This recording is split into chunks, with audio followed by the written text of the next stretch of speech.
Parang parang wala nga nagbago eh, lagi na ng comedy. Pero naano nga sila sa akin na parang nagulat sila na nag-Viva Max ako. Akala nila nabuhubad din ako.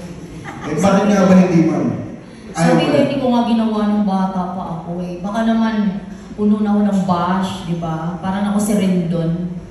Ibabash ako ng ibabash. Hindi, ano naman, sabi ko nga kay Derek eh na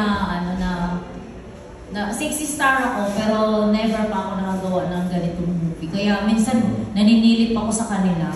Sabi ko, Derek, pwede bang maganyan din ako?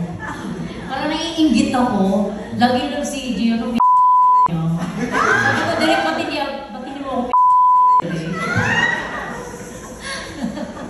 Seriously po, if ever, would you like to, are you open to actually, gusto niyo po ba na yung mga ginawa nila Angela, yung mga gusto mo mga ganun set, gawin pa rin?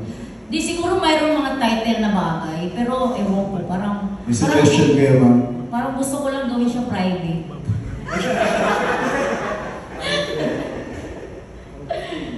Wala lang, parang masaya lang tayo. Thank you Thank you. It's nice to see you back, ma'am. Yes, thank you.